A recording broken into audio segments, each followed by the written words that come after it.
Here. Bell. Here. Smith Charles. Present.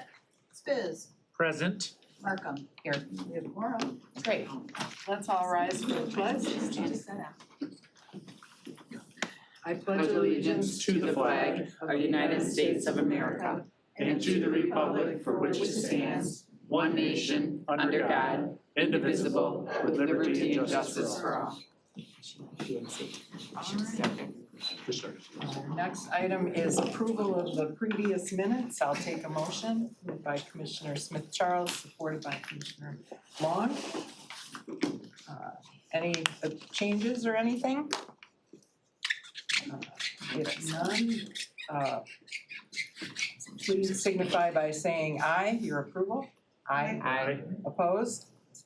Minutes are approved. Next up, we have approval of today's agenda. I'll take a motion. Moved by Commissioner Spiz, supported by Commissioner Smith Charles. Any additions or deletions to today's agenda? Seeing none, do we prompt the vote on this one? Okay, all in favor of approving today's agenda, say aye. Aye. Opposed? Okay. We have now our first public comment, which is for any items on today's agenda. Is there anyone here who wishes to address the group at this time?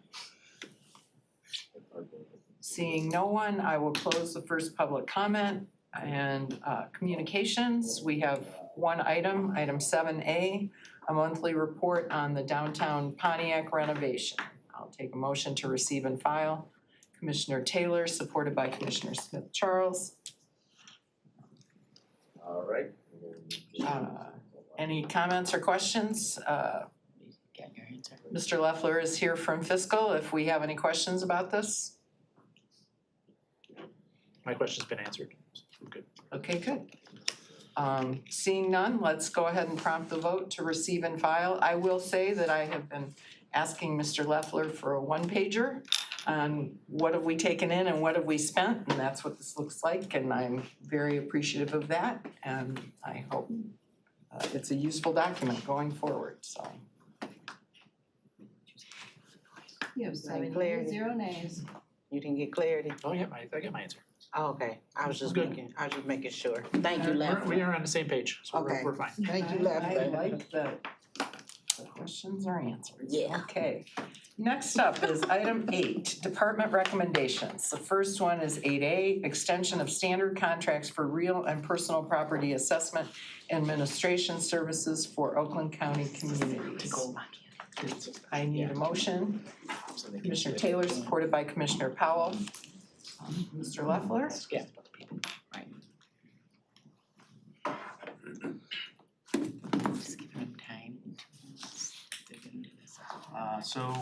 What's before you is a resolution that certain municipalities have asked for a extension under their contract that had expired on June 30th of 2025. What is being offered to them is a 60-day extension, which would go to the end of August. So the cities of Bloomfield Hills, City of Hazel Park is included. There's no harm or foul because we're just trying to dovetail where their existing contract would end to their new contract with another vendor. Holly Township. We have Huntington Woods that is on here, but I have been advised that they adopted and are gonna plan to go with another vendor, WCA. There's no harm that you can approve it, they don't have to sign it. But they do have it, I do have a copy of that. Pleasant Ridge, Rhodes Township, Southfield Township, City of South Lyon, and the City of Wixom are the communities have asked for this extension. As you know, the chair had put together a real subgroup to talk about non-uniform rates by class, and we did receive some information, but we just don't, there's not been a decision on that yet. But these are the form of the extension, which was drafted by Corp Counsel, is in your packet as an exhibit, and that's what we have in that have been signed and resolutions have been authorized for the local units of government to ask for the extension. So our recommendation from fiscal is to go ahead and approve this process. this extensions for these communities that are in the resolution. Okay, I screwed myself up here. I'll start with Commissioner Long. Thank you, and then I'll put my withdrawal there, so since I'm getting my turn. So is this 2 months extension then, all these municipalities are going to different, use a different source for their assessing, so this is just allowing them 2-month time to get with their new services? If they were issuing an RFP, they're wanting to see what the results of their real study group as well. And then also, at least what we've heard is that some of the local units of government that have been contracting with AAS, some of them are wanting to wait to see what happens with the experience of the communities have had with other vendors. So for example, some of the say the city of Wixom, they may sign the 3-year agreement and circle back with other communities who have left the county and see what's going on, because they have the right under the new agreement to also terminate that after 1 year as well. So in the 60 days after, some of these municipalities may in turn, you come back and then they're going to sign a contract with us. Yeah, It's not necessarily they're all leaving, just those few that you said are for sure. And then this is just buying them some time, 60 days, to see what they wanna do. That's correct. Okay. It's just I giving them. just wanted to sum up that's what I got from reading it, I thought, but, okay, thank you. And that was offered that was one of the options offered in the old contract. Okay, We're honoring what's in that so contract. in 60 days or whatever, you might come back with some contracts then for us if Yeah, they decide. we've already have, there are contracts, I mean, the contract, the 3-year contract has already been approved by the board. If a local unit of government in the next 60 days and says, you know what, we're gonna stay with the county, we're gonna adopt the contract that was approved by the board, the 3-year agreement, we don't need to come back to the committee, we'll just essentially set that up for signature. All right, and then do you know how many have left? Yes, So 17 far? local units of government have left. 17 have left to date, Yes, out of how many again? 32. Okay. Okay, thank you. That is a lot, yeah, more than half. Okay, thank you. You're welcome. Is that it, Commissioner? Yes, thank you. Commissioner Powell? So 17 left, 32 remaining, and in that 30, out of 32, Out of 32, 17 yeah. left. So the remaining, is any of the ones, communities that's in question, are they remaining? I don't know the answer to that, we're giving them that option to 60 stay, days. like for I'm example. saying, are they in the list of potentially the 17, or are they in the No, list of? so the communities that have asked for the extension, as you know, is Bloomfield, the townships are there. The ones that are gonna remain is Birmingham, Clarkson, Lyon Township, Orchard Lake, Pontiac, Rochester, and Royal Oak Township. So far, got it, Those okay. are right. Yep. Thank you. Commissioner Cavell? I was a little confused because I thought everyone was gonna sign by June 30th. So, just to put that out there, that it's weird that we have to do an extension and then all these people left when they weren't gonna. But I guess to be more productive,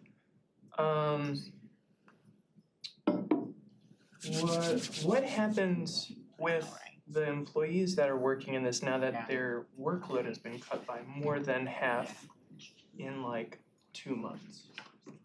So what we have said to the employees inside assessing is that I have asked Michael Lohmeyer, the head of that area, to come up with a business plan to address what of the communities that are left.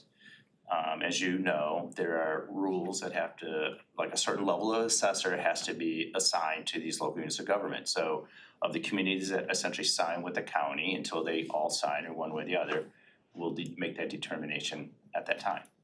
I've also been advised that 9 employees from that area have either left county employment or have been taking other jobs within the county. So there's been some natural attrition. We can certainly give you a report on that, but right now we are not addressing any staffing changes right now. But at the same time though too, those folks are all represented under the UAW, and there's gonna have to be compliance with that contract amendment or contract. So there's more to come, but we're not addressing anything right now in terms of terminations or reduction in force or anything like that. But at the same time though too is, for example, you could have the city of Pontiac, level 4 type of assessor has to be engaged. It's hard, there's hardly any. Okay. or level 3 at least. So I'll just say also, last time I talked to Chair Woodward last week about this and other things related to staffing and the budget, he just said again and again, I'm sure he said it to all of us, that he said the county has never laid off employees, or the county has not laid off employees. So keep saying that. So I just hope you won't have to stop saying that because of whatever this is, changes that. I'd also like to recommend, if it's okay for discussion, if we're doing a 60-day extension, I mean, maybe, are we okay with talking about like a 120-day extension? Because I don't know when this real group will get done. But is there anyone amenable to amending this? Didn't you say the 60-day extension was in the existing contract? They are, in the existing contracts offers them an extension, an opportunity. What the administration has come back and said, some of them asked for 6 months. Well, we've said it would be 60 days. And from this perspective, is that there is work, and i.e. field work that the assessors has to do in these communities. So if a community said, I wanna leave the county on August 31st, the county then has to transfer a ton of records to the new firm by the time, and be up and running, and they have to essentially have a value as of December 31st of this calendar year.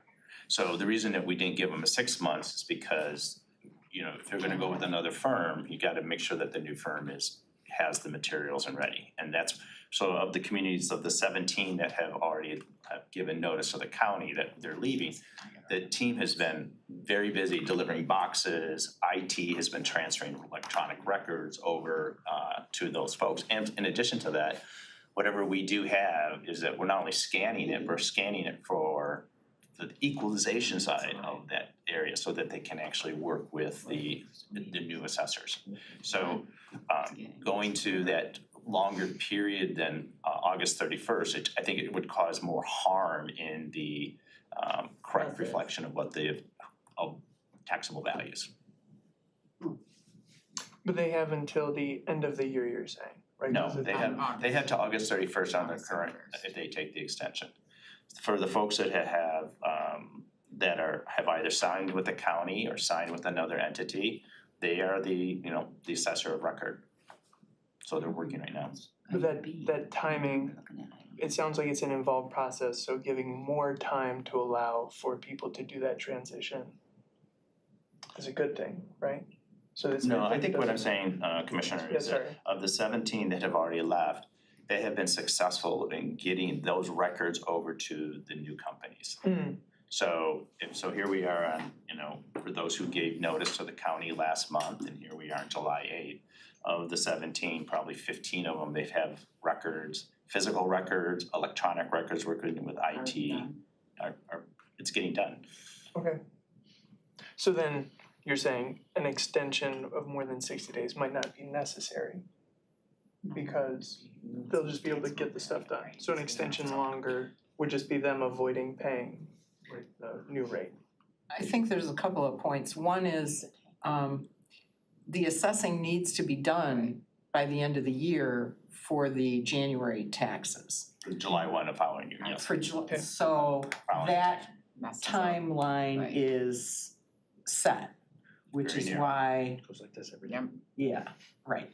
So 17 communities are already off and running on their own stuff. We have a few more that have 6 more weeks to figure out what they wanna do. Correct. And then We have 7. We're set for We have next 7 year. that signed up and they're doing what they're doing.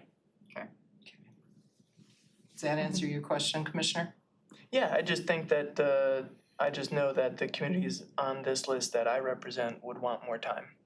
Just because, the city manager of I Pleasant thought- Ridge has like a staff of I 10, appreciate that, so- Commissioner. I thought the same thing about Huntington Woods, but we were Sure. notified on Monday that they had decided to get, even though they asked for an extension, they decided to go elsewhere. So Yeah. we were honoring their initial request, but they decided to go somewhere else, that's their choice. But that's where I'm at. It's like, we're trying to give those communities that opportunity to assess what they want to do in the next 60 days. Huntington Wood was one that said, you know what, we're going to WCA. Mhm. So It's hard to do customer service after you screw them. So like, yeah. We didn't screw that, sir. Commissioner Spiz. Thank you, Madam Chair. This topic is overly frustrating and somewhat predictable, but based on this conversation, but I will be supporting this. I think 60 days is more than enough time to give those communities the time frame to do what they need to do to make a final decision. And I think just for the record, since they're extending their existing contract, they're paying their existing rates for those last 60 days. Is that correct? Yes, but I mean, but let me say this, it's like primarily for the July border review, which is coming up. Right. Now, if they were to sign the new contract, which it's gonna be dated July 1, they are gonna be under the new rate for this 60-day extension if they decide to stay, if they decide to stay with the county. If they leave, they pay the existing rate, but if they stay, they. There's nothing, they're gonna be paying, cause they pay in arrears, i.e. they pay June 30th of the existing contract. Cause there is really no contractual dollar amount associated with the 60 days or in that contract. All right, thank you. You're welcome. Okay. If there's no other discussion, let's go ahead and prompt the vote.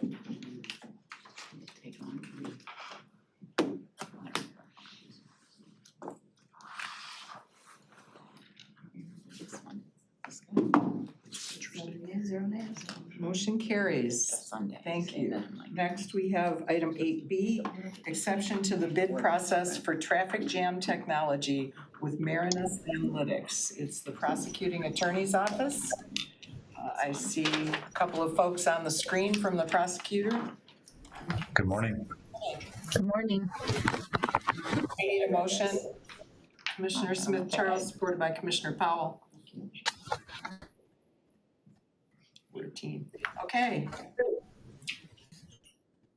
The floor is yours, Mr. Williams. Yeah, thank you. I think I know of him, but I'm David Williams. I'm the chief assistant in the prosecutor's office, and with me is Cindy Brown, who heads up our trafficking unit.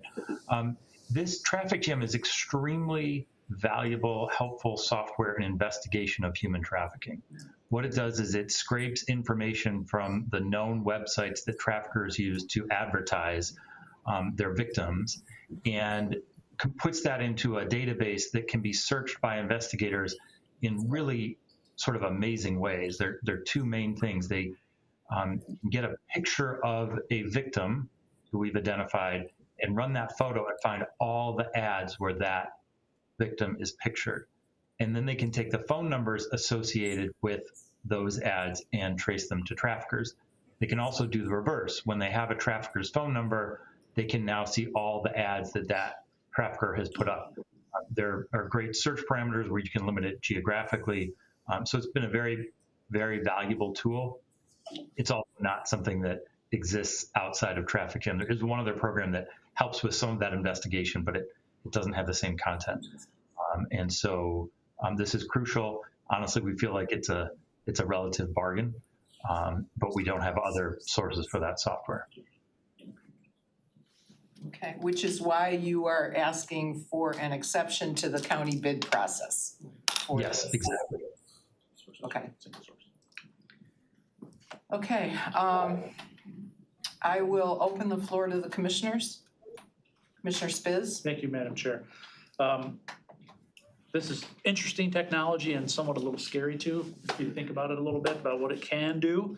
I'm gonna be supporting it, but I'm gonna request, I'd like to come see it in action if I'm allowed. I know there's some cases which I may or may not be able to see, but I'd like to see it in action if that's possible. You absolutely can. I will tell you, I was discussing this with the investigator. The content is extremely explicit, but well, I get it. I mean, listen, our investigators need to see it. Our prosecutors, if we use it as part of our prosecution, need to see it. So I'm not suggesting people shouldn't see it. I'm just give me a warning. I appreciate that. Yeah, but I'll set up some time outside of this with either you or Cindy to come take a look at it. Absolutely, absolutely. He a tech guy though, that's his world. All right, He want to see. is that it, Commissioner? That's it. You know? Yeah. Next I have Commissioner Cavell, followed by Commissioner Smith Charles. Hey, David, hi Cindy. I'm wondering how, with the facial recognition component, one, when I was reading through this, I guess I must have been thrown by the traffic name because it's trafficking. Yes. But just to make sure, this is combing websites, not cause I was confused about this when reading it, like before this meeting about, it being somewhat similar to flock. This is not that, this is combing. Correct. Okay, It so is, then, it is not. so it's not, So- yeah, go ahead. I'm sorry, can I briefly address that? Yeah. So trafficking is this extremely profitable business that these traffickers run, but they have to advertise, right? They don't like find each other on 7 Mile or whatever. They find each other online. And there are websites that people know they can go to where they can find victims, and the traffickers know that the Johns will go. For example, there's one, I mean, the thing is, it's not even hard to find out what the websites are because, of course, they want these Johns to come to the websites. The folks who run this program know what those websites are. They pull down those explicit images and the text that goes with them with the phone numbers, and then just put it in a searchable database. So this is not going out and looking for people. It is gathering information that sadly the public can access online, and a lot of men unfortunately do, and putting that in a way that's searchable. Otherwise, you'd manually be going through these public websites and trying to match up a photo. And obviously this is tremendously more efficient and has proved a very powerful investigative tool, but it's not using that information for any reason other than to help match up victims. And again, this is being used for people that we know are victims. And I think we've talked about this before. When we find a victim, those folks are often addicted. They're under the control of a trafficker, or they wouldn't be in that situation. And unfortunately, we like to think of them as rescued the first time law enforcement comes into contact with them. That's just not how it works. Very often, victims will be back with their trafficker or a new trafficker even while we're pursuing a prosecution. And sometimes it allows us to find where those folks have gone. Understood. So then the only other question I have about this is the facial recognition software, it's like accuracy, or that there's quality control to that, because I've read things about facial recognition not being as good with like black faces because it's practiced on what people are trained on, one group or another. Has that come up in conversation, or is that a cause for, or is there a process for double, triple checking, making sure that things match up? Yes. So what this does is it flags these ads, and an actual investigator is the one who then sees those. I will tell you that we don't own or control the software.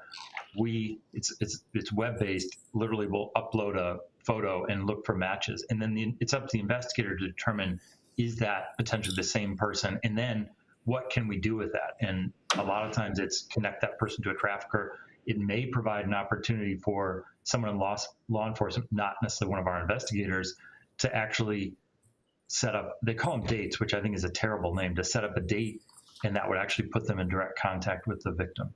Okay, thank you. Okay, and then, I withdrew my question, Mr. Cavell kind of touched on it. okay. All right, seeing no other commissioners, let's promptly vote.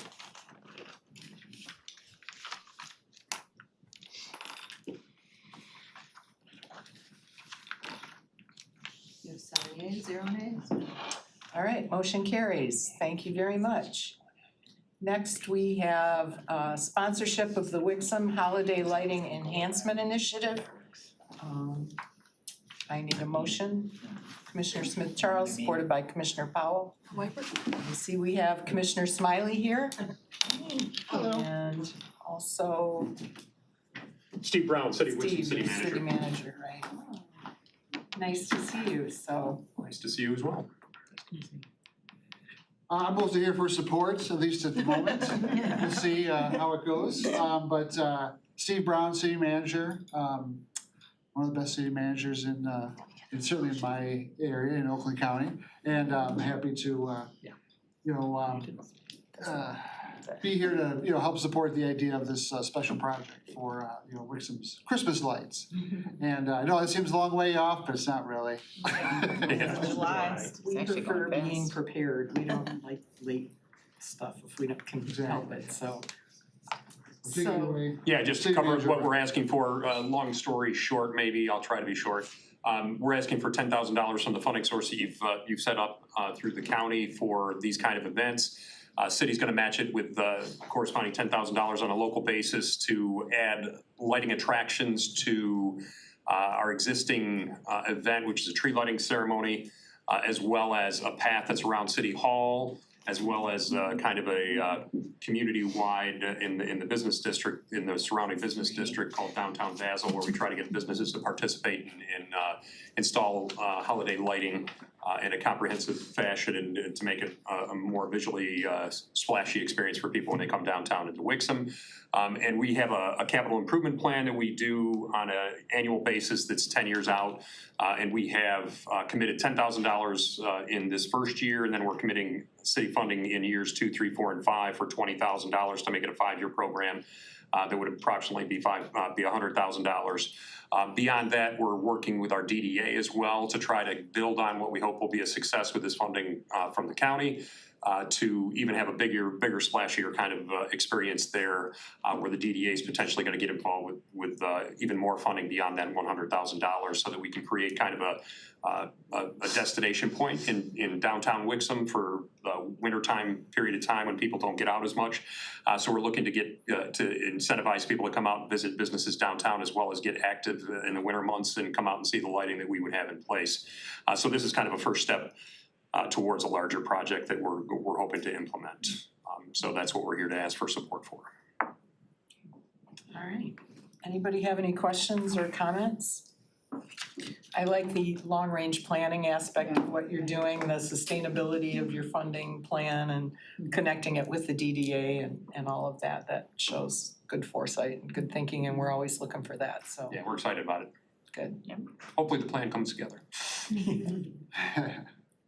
Well, I will say, I've lived out in that area for 30 years, and the changes in downtown Wixom, you just wouldn't recognize them, you know?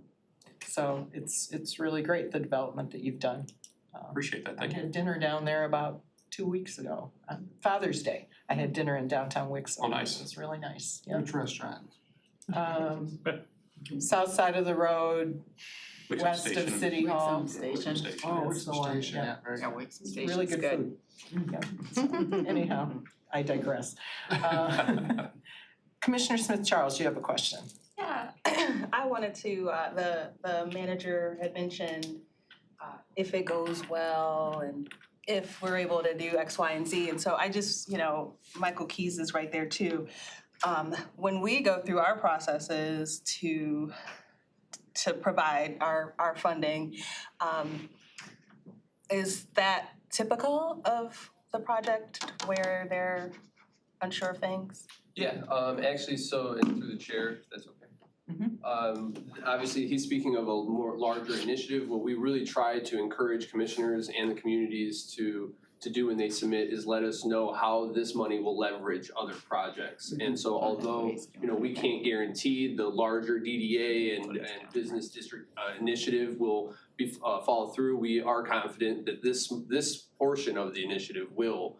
And so in our process, we have an actual agreement with the community and they have deliverables in that agreement. And so we can be confident that the money will be either matched or will fall through. Okay. And then we do keep track of that larger initiative, working with the county executive as well in that, to try to bring updates when those things happen. I think one of the better examples was a mural in, forgetting what community it is, Commissioner Miller's community. Farmington, I think, Yeah. City of Farmington. Yeah, City of Farmington. Where they had a small mural project that we were, helpful in, but that was part of a much larger initiative. And each time they had a success in that initiative, they came back and kind of gave us an update. Okay. All right, thank you. Yeah, one thing we're always looking for is that the county gets credit for helping. However you do that. Yeah, we will. Your publications, little signage, Banner. whatever, but The banner. make it known that Oakland County Bicentennial. supported this effort. It's like, oh my God. Yeah, just to address Commissioner's question about maybe the iffiness of it, I was speaking strictly of your $10,000 was essentially the part that I'm called the only iffy part about that. The 5-year commitment that we have is in our capital improvement plan. It's 10,000 in the first year, 2020. If it was necessary, we bump that first year up to 20. But that would be a commitment that's pretty solid. We budget out 2 to 3 years in advance, so that's already, some of that money's already actually like in our budget process. The rest of it would take place in future years. The part that's iffy is whether we get support through the county up front, and then also the DDA is kind of a question mark, as was mentioned a second ago. That will require some additional work to make sure that comes together. But we're gonna be pretty firmly committed to that $100,000 over the next 5 years. Okay, thank you. All right. Seeing no other questions, let's prompt the vote.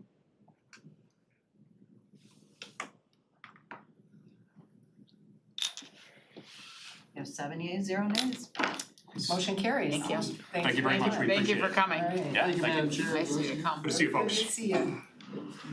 All right, next we have another sponsorship. It's the Revan in the Heights event in Madison Heights. I'll take a motion. Moved by Commissioner Powell, supported by Commissioner Taylor. Welcome. Good afternoon, everyone. Good to see all your smiling faces. Thank you. First I'd like to thank the chair for adding this on. I appreciate you, your patience with my not exactly prompt, perfect presentation of it, but I'm going to defer to Quinn Wright, who is a member of the Madison Heights City Council and is very familiar with this event. I attended last year, it was amazing, and I'm not even a car person, and I loved it. So a lot of great things going on. So Quinn, if you would like to describe the event for them. Absolutely. Well, good afternoon again, everyone. My name is Quinn Wright. I serve on City Council in Madison Heights, and I serve also as the council rep for our commission known as the Human Relations and Equity Commission.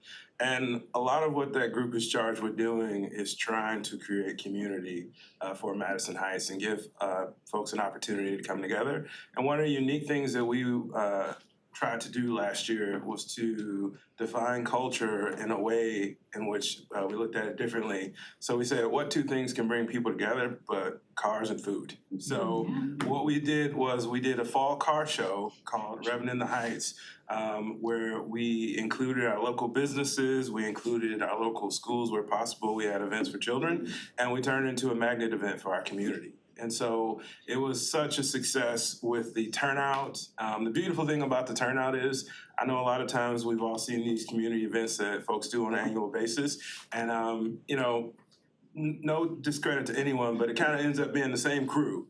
And one of the things that I was incredibly proud about was this event brought out new folks from our city. It brought out new folks from the surrounding city who wanted to participate and be a part. Folks were pulling their cars out of the garage.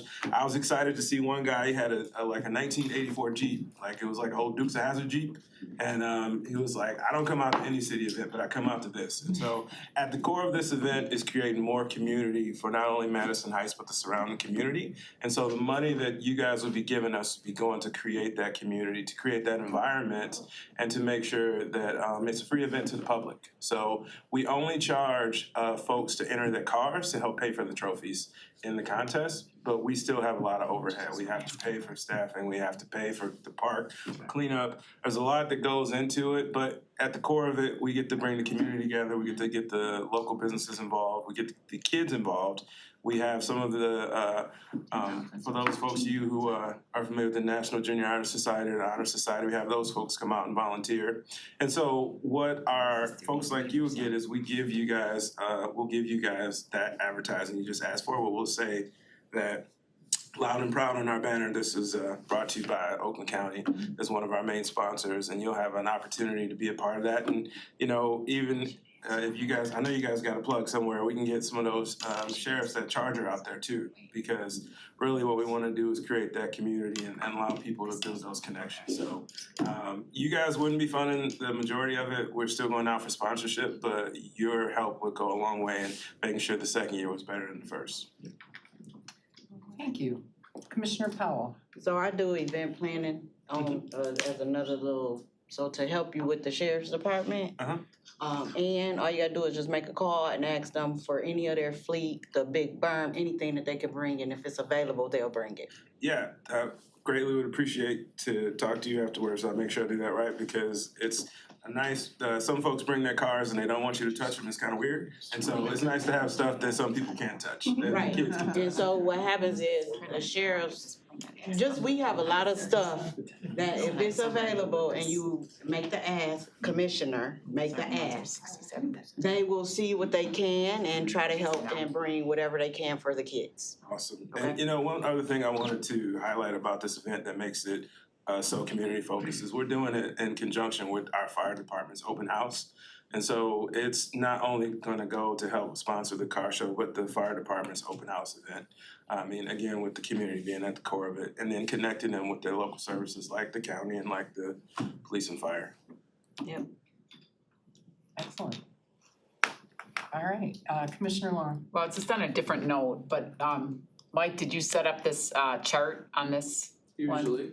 The one that says what percent in each commissioner, thank you. Oh, I'd like- good, okay. I'd like a print, I'm gonna print a copy of that, that's nice. Put it on Yeah. a stone tablet. I like, no, it doesn't, yes, thank you, the old fashioned way. But I like that, cause it just kinda gives us a summary of what projects this year and what percentages, cause I always tend to try to not wanna give more than 25% of a project, but I get why sometimes they're more, but, thank you. Very rare though. Yeah. That we do the more. Yeah, I'm just looking at, the percentage, I like this chart though, thank you. Thank you. So this is a relatively new event, so, they do work hard on getting additional sponsorships, but, when you're starting out, it takes a while to build But you're up these close, you're sponsorships. 33%, some of them are up in the 60s and stuff, and I like when there's some meat in the game from the communities, so, Yeah, as much as there can be. If can I respond? Sure. We really are trying to get the local businesses involved to sponsor it because I think that gets their buy-in a lot more from the community to carry it forward. So we don't want you guys to carry the project, but any help, your help is greatly appreciated, so. I'm good with that. This is the kind of thing that we have the special projects for, so that we can really get out into each community with our commissioners and meet you where you are with just a little help financially for something that makes your community special. So that's what these projects are for. Commissioner Smith Charles. Yeah, since it was brought up, percentages are just that, so 67% at 10,000, or you could have 27% at 20K. Right. So I don't think we should get so focused on percentages. Perhaps it's just a matter of who's using it and who's not, and get on the ball. Agreed. Okay, let's prompt the vote.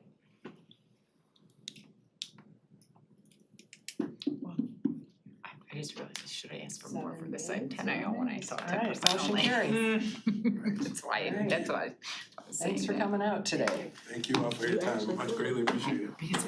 Our next item is item 8E, sponsorship of e-community outreach services, 4th of July Annual Family Appreciation Day. Huge banner saying Board of Commissioners.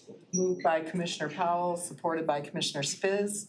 Commissioner Powell, I understand you're the one who's gonna tell us about this morning. Yeah, so we supported this event last year. Of course, it's a grand event. I went to see, usually most of the events we sponsor in my city, I try to go look and make sure they in compliance.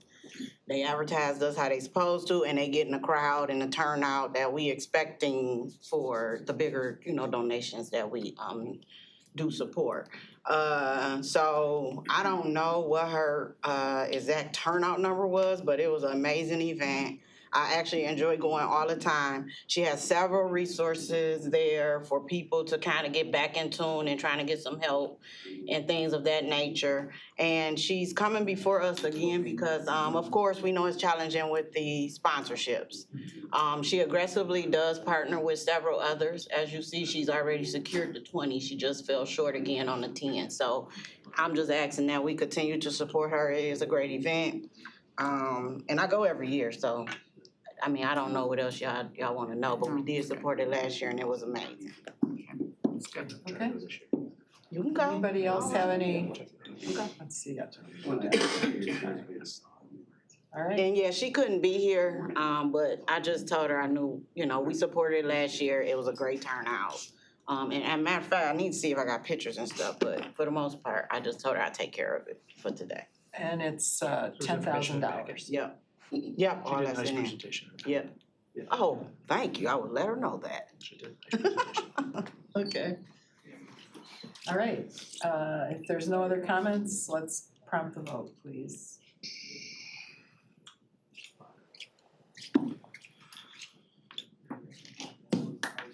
You have 7 yeas, 0 nays. Motion carries. Madam Chair, if I may, before we move on to the next topic, I'd like to make a request to staff, because all these events are on certain days, and unless I'm putting them in my calendar like right now, I don't always go back and look at it. Do we have a calendar of all these events for all these projects that we're sponsoring that we as commissioners can put on our calendars, or someone have a calendar that we can say, okay, this is coming up this week or next week? It's a And good we idea. can actually It's a go. good idea. We 'Cause have, then- on the, Because we upon just the do request announcements. of the commissioner, Joanne has sent out invites, but we could try to, Just have. something I'm okay with that, simple, just just so like it's a on my calendar, But a I think calendar, a calendar. Running or calendar would not, be nothing fancy, just a great. calendar saying this is coming Someplace we out. can just go, look, yeah. Commissioner, Yeah, I was gonna say, this is how she do send them. If we just get it automatically now and we just send it so we all know and we can all just go, I think Yeah, that just to I mean, get it's in just their so if it's on my routine. calendar, I can see it. Instead of just been doing it by commissioner request, just send it, cause Yeah. any of us could go Yeah. whenever we, Right. On the weekend and. Cause I don't things. keep I up agree. with them either after we approve them, and I think that'd be great, cause we do need to like show up at these things. I agree. Try to support, yeah. And Either. some It of gives us a them- chance to wear our fancy shirts and our Yeah. jackets. I need, Yeah, I like to be in my gear. Need some more. So I would I appreciate that. need one, yeah. Thank you. Okay, great. Duly noted, okay. Same little polo every. You know I didn't versatile, I had to go get a couple more. Did we vote on that one? Yes. And I got my NACO ones. Okay. So I be in rotation, it's a Next uniform up then, for me, that uniform. finishes all the department recommendations. Next, we have item 9, I'll move it. Economic Development and Infrastructure Committee recommendations. Item 9A, grant acceptance with Michigan Department of Environment, Great Lakes and Energy for Materials Management Planning Program. Moved by Commissioner Powell, supported by Commissioner Smith-Charles. Good morning. Good afternoon, Commissioners. I'm Kristen Wilting, and with me today I have Whitney Callio with the Economic Development Department. And I'll turn it over to Whitney to take this one and. So we are asking for your acceptance of this grant from Eagle to prepare our new materials management plan, which is a mandate from the state from a rework of legislation a few years ago. This is a formula grant. Each county will be receiving a grant based on their population and a baseline. So we will be, in this first year of the grant, we will be using this for a consultant to help prepare the plan. And then we will be receiving this grant again in the subsequent 2 years and hoping to use that for implementation, education of the plan at that point. So it's for $320,000. It's a match. I'm sorry, there's no match, but it's a reimbursement grant. Be happy to answer any questions. Okay. Do any of the commissioners, Commissioner Cabell? What are some examples of materials that you are managing? It's a good question. So this plan will replace our solid waste management plan, which is quite, was prepared quite a long time ago. The focus of that plan was really to make sure that we had enough landfill space for all of the waste that was generated in the county. So this new plan, the focus now is on managing materials first. So whether that's organics, whether that's, any sort of recycling, reuse. So really building a system where we have capacity for that we're providing education on that, really just making an effort to reduce what's going to the landfill. So that could be a lot of different things, your traditional metal, plastics, glass, it can be textiles, it can be food waste. So looking at a lot of different items. Okay, How can we make your recycle bin bigger than your garbage can? cool. Think of it that way. Okay. I guess I do have another follow-up then. How do you see this then changing things over time, right? You're gonna have a consultant, and then they'll say, do this, and they'll leave more money. So the first year, as Whitney mentioned, we're gonna prepare the plan, so that'll include some intensive public engagement, stakeholder engagement. And then we'll also prepare some recommendations as to next steps for the county. We'll also be doing a facility review, so what existing infrastructure is out there, and then where are the areas where we may need to increase or enhance those to help better manage our recycling and materials management, not only in Oakland County, but also looking at region-wide. So we're also working through SEMCOG with adjacent counties as well. Okay. Do you foresee there being a, we'll need an investment in X in a couple of years based on a consulting report, or you don't know yet? So as Whitney mentioned, we'll be getting $360,000 each year for 3 years. So we're hoping to utilize the majority of that on the implementation side. So we'll have a better understanding of those needs after we kind of get through the planning phase and into the implementation side of things. Okay.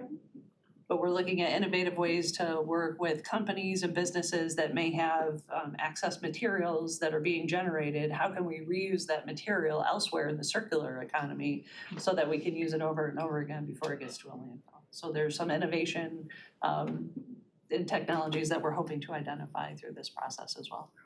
Cool. Thank you. Okay, anybody else? Let's prompt the vote.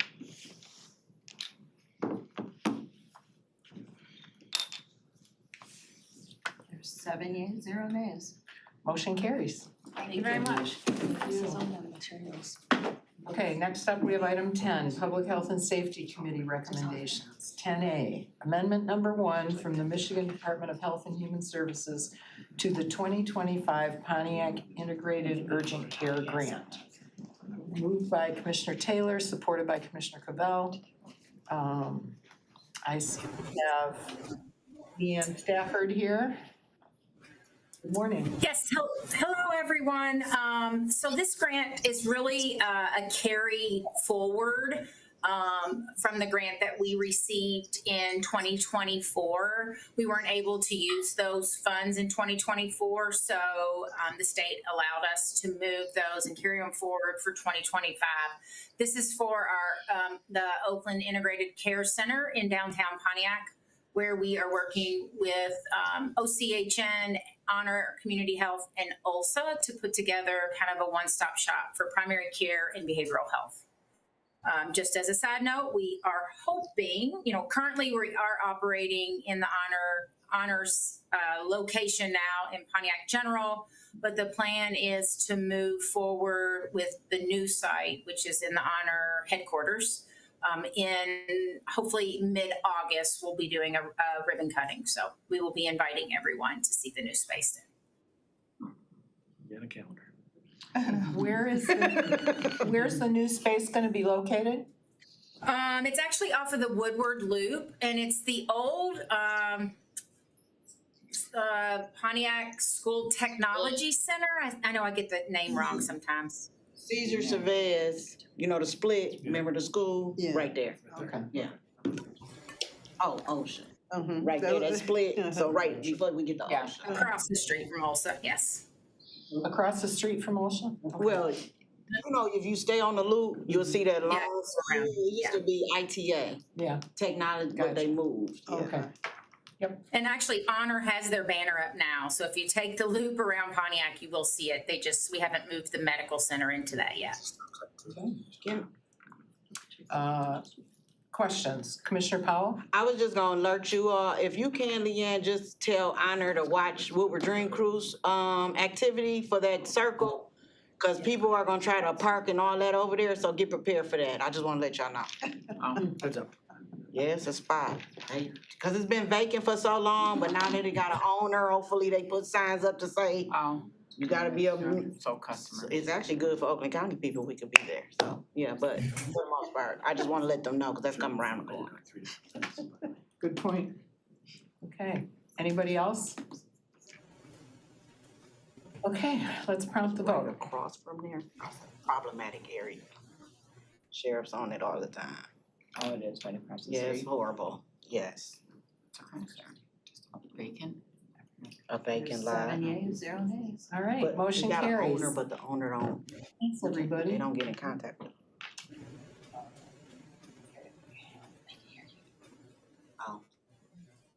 Next up, so your item's been passed, Leanne.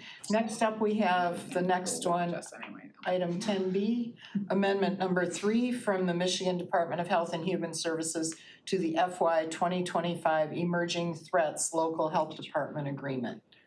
Motion moved by Commissioner Smith Charles, supported by Commissioner Taylor. You're up again. For that. Okay, yeah, so this is our Amendment 3, final amendment to our Emerging Threats Grant for the Health Division. And a few years back, we kind of changed this, or the state changed it to include all potential emerging threats that could be coming down the line. So really trying to plan, obviously, COVID was one of those. But unfortunately, one of the large hits that we took in the clawback from the state and the federal government was around our lab modernization project. So they actually took back 1.3 million, unfortunately, as we were starting to kick that project off. But luckily, we had other grants that were able to come through. We got a HRSA grant, as well as you all allocated some CIP funding to be able to continue to move forward. If you're not aware of that, we're going to be moving our health laboratory from the crisis center to the medical examiners outside of their lab. So they had 2 labs, and they've agreed to allow us to share that space. So we're continuing to move forward with that. And so this project also allocates some money to some funding of our regional lab for the workforce only, not for changing the lab location. And then also around our emerging threats grant, we also lost some funding where we were monitoring, I think you all probably heard a little bit about that, some of our nursing home or long-term care. So we've been given some money back where we can hire some part-time staff to continue that work. Commissioner Cavell. Leanne, that last part about the hiring some part-time staff back, is that a full replacement or a stopgap? Like, we're doing the best we can right now? We're doing the best that we can right now. So we brought back 3 part-time staff. I think we had 6 when we lost the grant. And so they are still managing those long-term cares with 3 part-time nursing staff. How many nursing homes are they able to, or are they supposed to do, or what's the? You know what, it's not a requirement, right? But we found during COVID, being understaffed, not always having infectious disease professionals in some of the long-term care centers, this team really works well to help create plans. I'm not sure how many they can support, but I can definitely get that back to you. How many were the 6 supporting? I want to say 140, but that number's sticking in my brain. But I can get those back to you for sure. Okay. I don't have those notes in front of me. Those 6 were full-time or part-time? They were contracted staff, so I think they were more like 30 hours a week, so maybe 34, not considered full-time, but they were working more than the part-time staff now. Okay. Thank you. Okay, anybody else? Seeing no one, let's prompt the vote.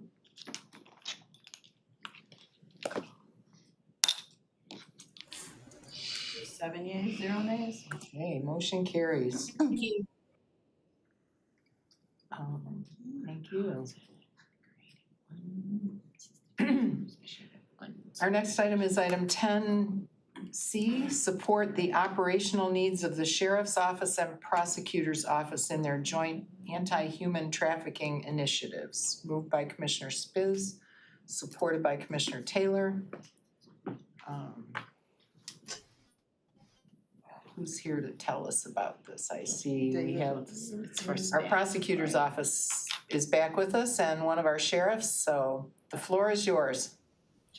One prosecutor position. You're on mute, David. Sergeant, so one position. David, you're on David, mute. I wonder why no one responded to my beginning to my remarks. So this has been a joint effort with our office and the sheriff's office. The sheriff's office is leading a task force that is solely focused on human trafficking. Our office played a major part in the increase of the investigation and new cases that have been found because of the training that was last November.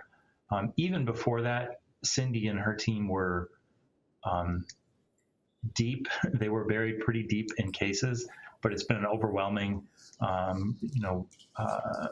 number of new cases have come in since then. And so we had met with the human trafficking task force on the Board of Commissioners and expressed that, and they told us they wanted to help. And so this is designed as a short-term funding to allow us to hire people now, actually a prosecutor and I think a sergeant from the sheriff's office. And then we're seeking those positions as part of the regular budget process. Okay, let's start with Commissioner Cavell.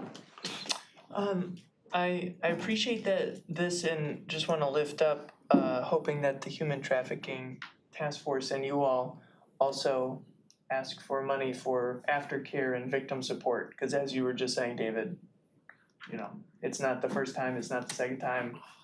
There's like polysubstance abuse, there's housing needs, there's education needs. So it's not just, closing down the websites and arresting perpetrators of crimes, it's helping the victims and not leaving them in the lurch with nothing else. So it's a great start, but hopefully more. Yeah, and obviously that's a really important point. Cindy works with victims all the time, and of course they need support from the moment of the trafficker's arrest, or what we hope was a rescue, and then well beyond any trial. So our role is during the sort of interim period, but those folks need help from the get-go, and I know there are groups providing that, and of course they do need funding as well. Thanks. Yep. Okay, anybody else? Commissioner Spiz, did you have anything? No, I'm good. I 150%, 1,000,000% support this. Okay.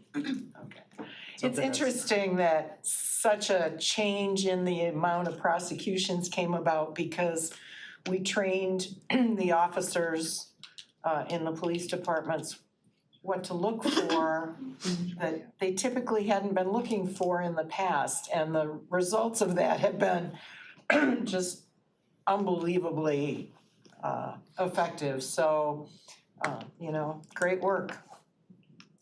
All right, Commissioner Smith-Charles. Yeah, this assembly of people and then reading basically a joint initiative or joint task force with sheriffs and prosecutors. Reminds me of a good episode of Law and Order, of course. But I guess I just wanted to compliment the prosecutor's office particularly, but I'm sure the deputy side is equally paradigm shifted into understanding that the traffickees are victims. I don't think that was exactly front of mind for me until we visited at the prosecutor's office a couple weeks ago, that there used to be a tenor here in this county of criminalizing the people who have been victims, basically criminalizing the victims. And so I just feel it's important in 2025 just to lift that up, that's not happening in every jurisdiction, where some places the victim is still criminalized. And so just to encourage the prosecutors, the sheriff's department and everything to know that at least I certainly appreciate that we're distinguishing those people and trying to get them the help they need. Okay. Anybody else? Let's prompt the vote.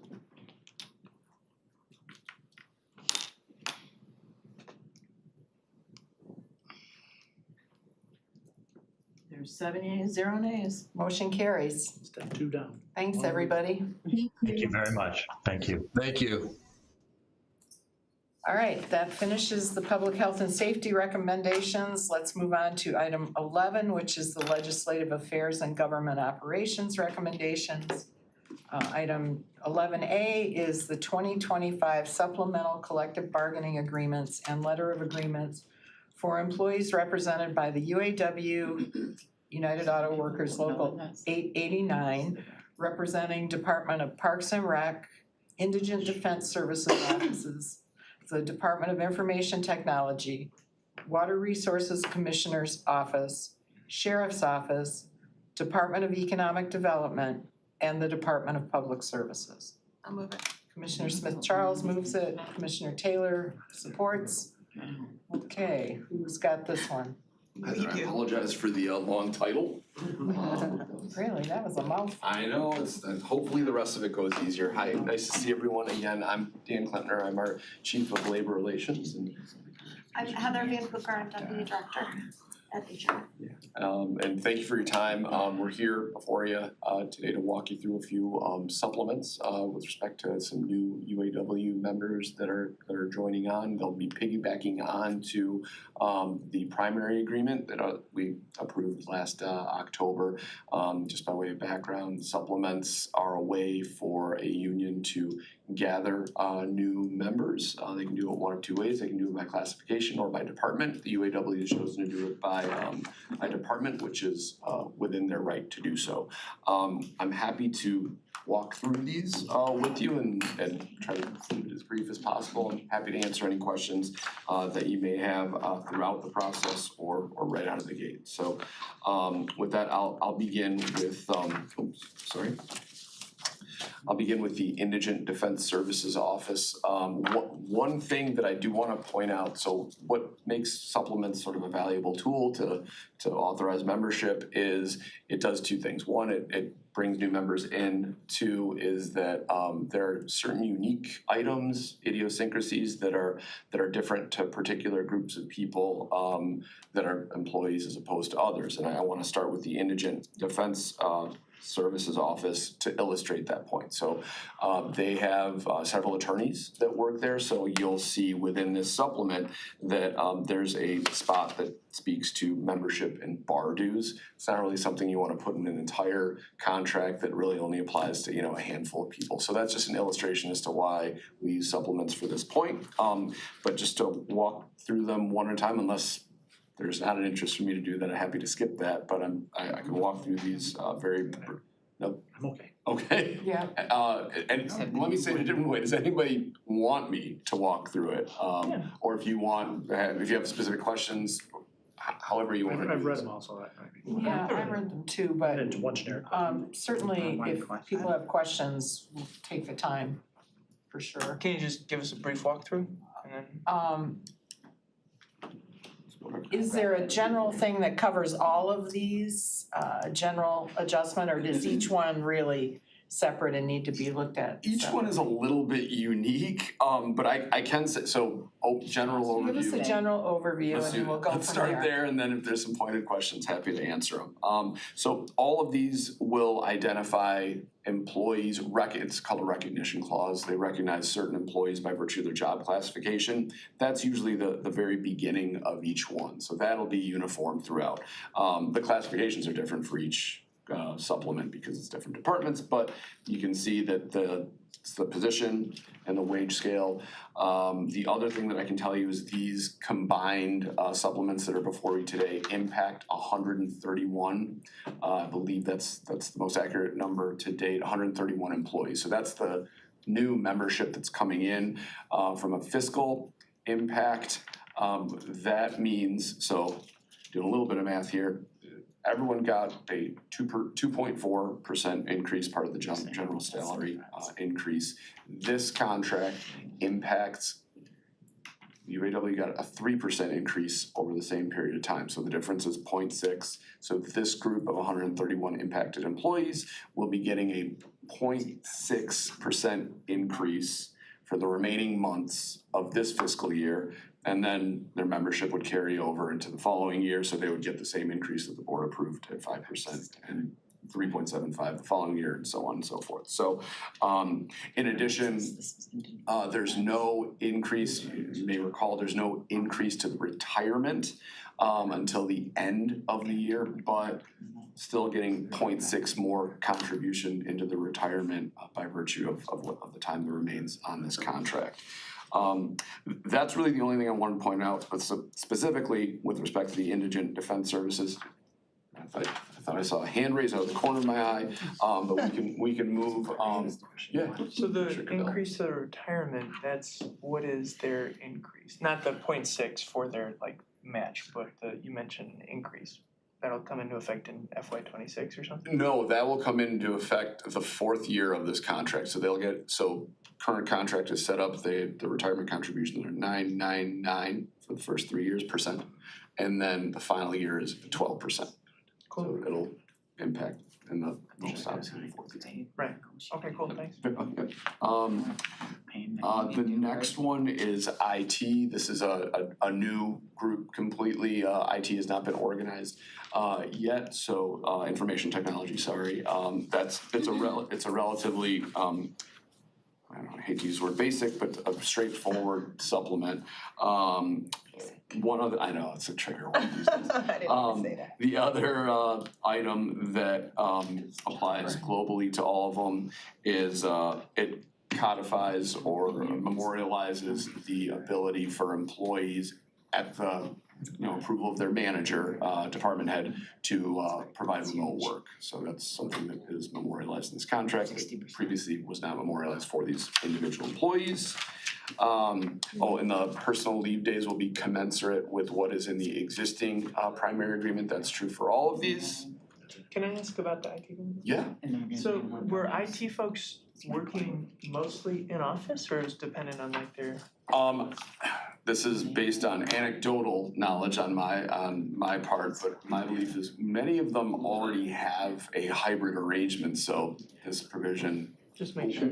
Yeah, so that, Rod is great, obviously, but if some tyrant shows up in the future, this is memorialized in their contract if that person wants to take it away. But even, it would still be that person's right to do so because as the contract says, as the supplement says, it's always subject to manager approval. So if it doesn't work for certain divisions or departments, whether IT or not, I mean, we have departments here that are completely public facing.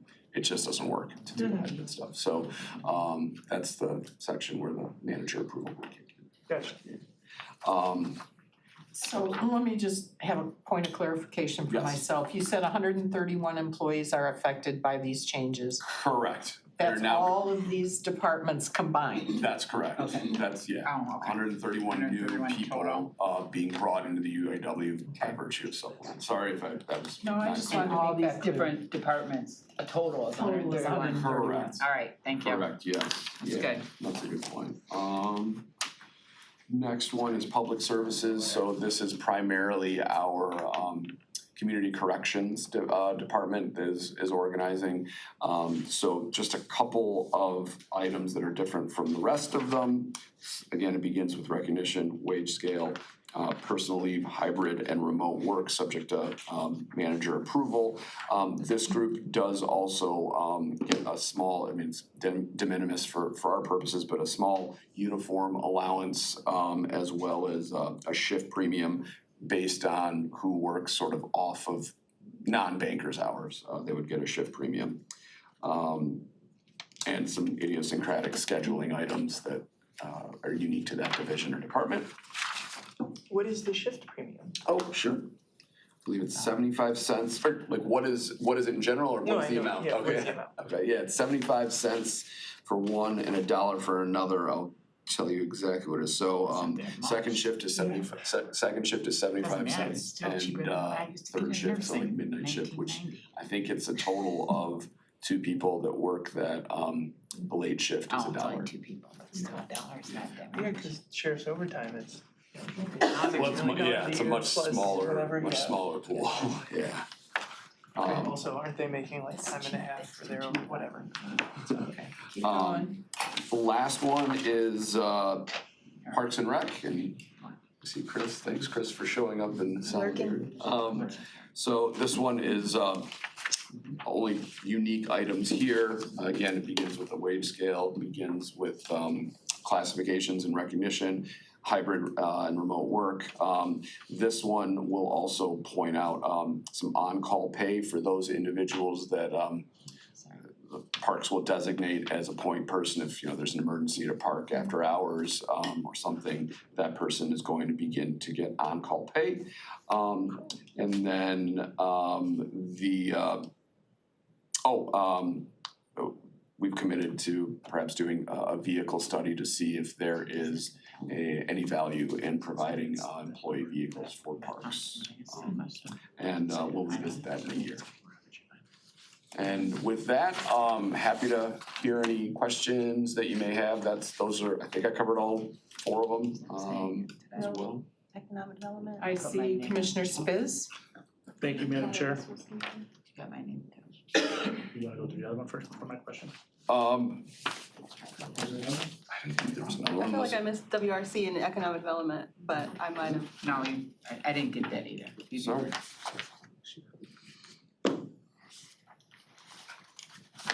Let me try again. Oh, thank you. Oh, I see, that's because they're letters of agreement, so those are already in existence. So we're looking, there's no new fiscal impact for those. Financial impact, sorry. So am I good? Okay. Yes, I'm Ready for my sorry. question? It's not really a question, more of a comment. I think everybody knows my position on a few of the items that are general in these contracts, being the hybrid work schedule, et cetera, that are overall county policies, which I do not support and have not supported and will not support in the future, but since they're part of these contracts, not really much I could do for them, so I will be supporting the contracts even though I disagree with those portions of it. Well, you make sure you're gonna record on everything. Do you enjoy your hybrid work at the county? I can't do hybrid work. You're working I do hybrid right laundry now? and stuff when I did those things here in Colbert. We are not part-time, we are full-time. Excuse me, according to HR, we are full-time. Yes, we are. All right. Stop that. Commissioner Spiz, are you done? I am done, thank you. Okay. Part-time.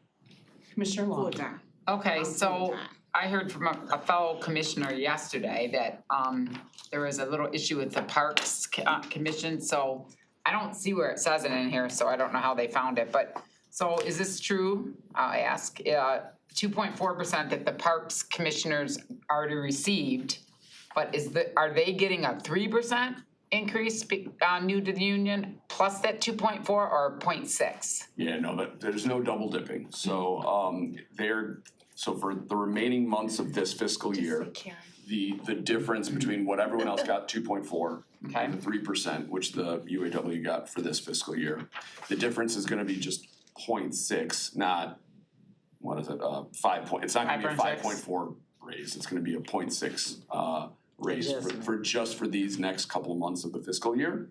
Okay. And then after that, the primary agreement of the UAW is what will control, so they'll get 5% next year, like the rest of the UAW gets, and then 3.75 the following year, 3.75. So it's not anything different than the other ones, they're just gonna be made whole, the 0.6%, or are they going to get another 3% in 2 months and then be up to 5%? No, they're gonna, no, it's just they get 0.6% going forward for 3 more months. Okay. Until, like, from the date that this contract is approved. Okay. Until October 1st, which is the fiscal year. Correct. Fiscal year, and then so it would have been normal, then they would have got another raise anyway, because the fiscal year is starting, so. Instead of 2.4, it'll be 3% Okay. in Alright, October. so there was a misunderstanding yesterday, or what was it? I cannot speak to whether someone else misunderstood Okay. something. However, I can tell you that they're not getting a double dip, they're only Okay. getting 0.6. Okay, But on October 2nd, they will get a 5% raise. Yes, Right. and then in October 2nd of That's 2027, they'll get a 3.75%. right, but that's what they negotiated, so I'm okay Once with they're the in the bargaining negotiating, right. unit, they get after the fiscal year changes, If you have they're a part of the bargaining constituent unit. that's worried about this or trying to understand, cause I know, you said commissioner, but if what you're No, worried about. it was a commissioner in a meeting yesterday. Well, for a constituent who works at the Right. county who asks you, Right. It's, they get 0.6 for 2 months and then Right. they get a They're part of the 5%. bargaining unit and they On get top what of that. everybody Right. else in the bargaining unit. Well, they bargain good, better than normal, better than the nurses one, I have to say that, I've been saying that 23 years here. That nurses union here is horrible, sorry, okay. Joe Roselle. Oh, I know, they pay those dues and just don't ever get raises, alright, I'm All done. right, anybody Thank you. else have any other comments or questions for these folks? Let's go ahead and prompt the vote. I'm good with that then, 'cause you You just had a need to great make big it, man. description at the top. Joe Roselle Yeah, is you should get paid doing per his word. job well. Paid per word, Glenn, Chairman Markman, That's right. Paid per word. Department by department. okay, Fight for me. 7 years, 0 nays. Okay, motion carries. All right, thank you for your time. thank you. Okay, next up, we have item 11B, creation of a deputy director of Parks and Rec position. I'll move it. Moved by Commissioner Smith-Charles, supported by Commissioner Taylor. We have our Parks Director at the end of the table. Yes.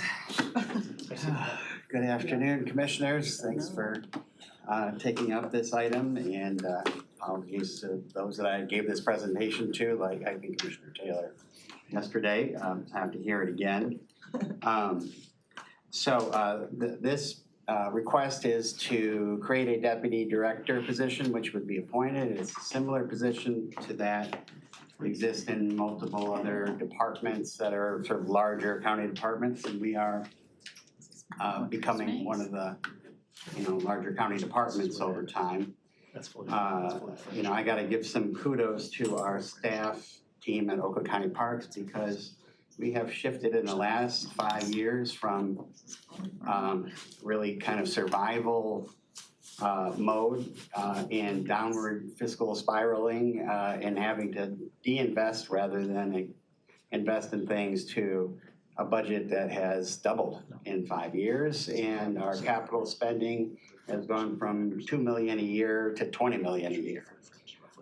And within that, we have done that with the existing staff capacity for the most part that we had under the, previous situation. And so, we adjusted for the ARPA opportunities and people really stepped up. But now with the approval of the millage proposal, this is now our new reality.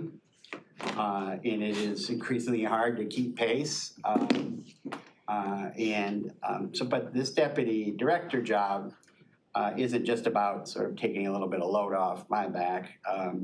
It's about a key implementation piece of the vision that we are coming up with that I'd love to come back and present at some point of how we're gonna take these dollars and make a big meaningful difference in the county. And a lot of it is centered around not building great parks, but activating these parks and getting the bodies in them. Because, we know that of all the social, mental health ills that people are facing right now, that getting out into nature and enjoying outdoor recreation is like one of the most effective things you can do, and that's backed by a mountain of evidence. And we also know through the ARPA process that the opposite can be true, that just because a park is there, if it's not a park that is welcoming, if it's not invested in, over time it deteriorates. If the living conditions that you live in, especially the environmental factors are deteriorating, it can actually lower the life expectancy of somebody. So we're gonna be very much people-focused and people-oriented and impact-oriented in the future. And a key element of that is getting to young people. This deputy director job is going to be filled, if you approve it, by a gentleman, Alan Jaros.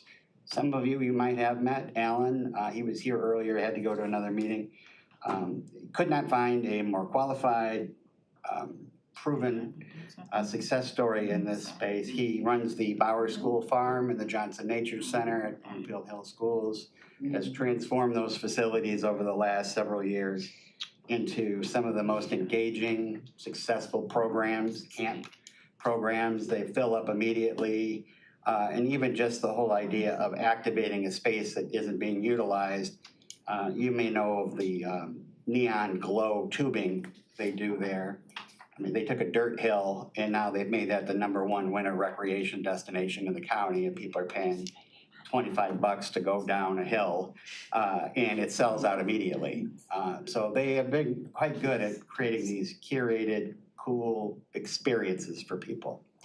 So Alan is already, frankly, because I'm impatient, is already kind of working on stuff for me. So I'm hoping this comes through. But I went to both of your caucuses a couple of weeks ago and shared with you the situation about Michigan State University Extension.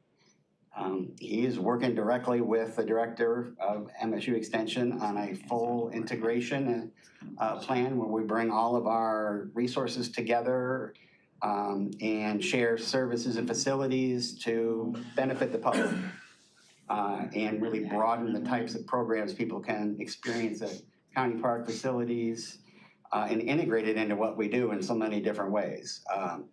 So he's going to prove his value immediately, and I think he's going to be a great addition to our team, and I'm hopeful that you'll see the value in bringing him on. I know anytime there's a appointed job and in a leadership capacity, That's why though, it's appointed, I guess. there's a healthy skepticism about it.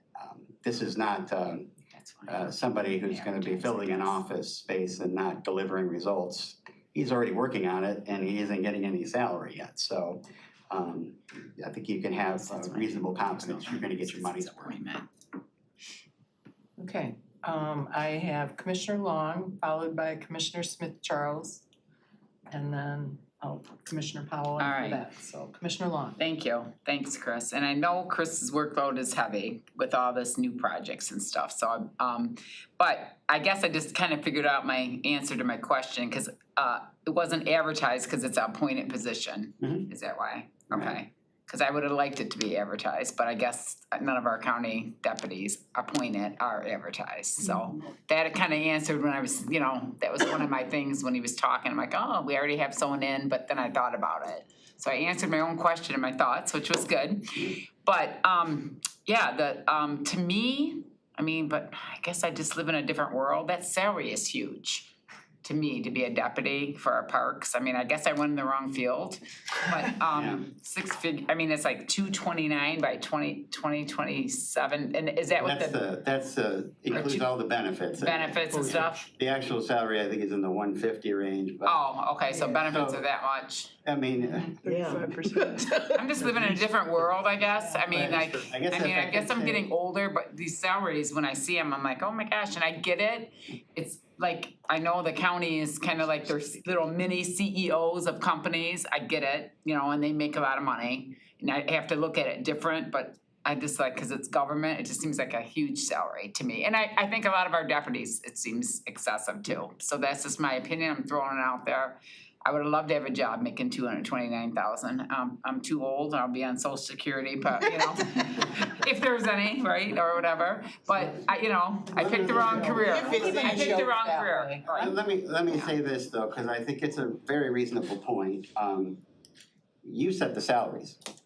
Yeah. I don't. Right. And it's the same salary that the other similar jobs are in the county. Yeah. And so not paying that salary would be unfair to somebody in an equal position. Would it That's be the whole though? basis. Would it be though? Because all the other positions have $1 billion budget and Parks has a $28 million budget. No, so it's not. What is our budget now? Parks Commissioner. No. Well, it was 28. What is it now? In the 65. Oh, now we're that's because we're spending more. $6 million a year. That's because we're spending so much more, right? Yeah. The millage is 66 million. But what I'm saying is, okay, so 60 million compared to $1 billion, it's not apples to apples. The deputy county to me. She's advocating for a raise for me, thank you. Yeah. It's either that way or I'm advertising that the other one should go down. It's not apples. You're comparing, but I'm not saying I'm not gonna support it, but we're not comparing apples. What he's saying is But you're not we set apples to these apples. rates, we set these rates, so You're talking it's. about a deputy county executive. Right. I'm thinking HR department has a deputy. Right. I don't believe they have $1 billion budget. Actually, I think it's smaller than that. You're going by every department, okay. Economic development All right. has a deputy See, director. this was good arguments. You and I go back We go back a long time. Okay. We don't mind scrapping. So with you're each going other. to each individual department, got it. We can do it that argument, that's That's the good. comparison. It isn't with the elected officials' deputies. Right. It's Okay. for departments like mine that are headed by an appointee who represents. And then you took each the government. department and did a range of that, of those deputies? No, well, we have a salary schedule. Right. That you adopt. There you go. That's what that position pays according to the salary schedule. You know, I don't wanna get in the middle of that, but I Right. mean, I think the issue is about, you know, what those positions pay. I have no control over that. Right. You set those rates. I know, I think I vote no though. Well, and So. If nothing else, I'm trying to turn the blame Right. back on you. No, that's good, I like this, I Worked think well it was with good my last discussion, cause it is each individual department budget, not the billion overall. So I get it. And Parks passed a millage. Right. Bringing more money into the county, expecting us to do more, and it's reasonable to assume that we need staffing that fits. Right, but devil's advocate, when That's people voted for the where I'm millage, at. they didn't think they were paying for a person, I'm sure of it. Okay. If you go to your constituents, and now I'm done. I don't They know. thought they were paying for improvements, not a person. I would bet you if we asked to discern Isn't that. That may be person an true. Correct. improvement? I'm not gonna argue with the devil. Correct. Oh, devil's The advocate, the devil's I remember advocate. that, yeah. All right, I'm done. Finished, Commissioner Smith-Charles. Thank you, I may not be much better, Chris, I'm sorry. Oh, good.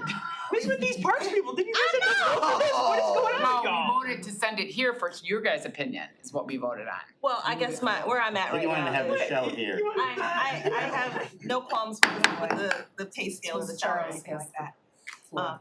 I'm just a little bit along the lines of, so it's an appointment. You know, there's so many rock stars over there at Parks right now. I won't name names, but you know, were those people given an opportunity to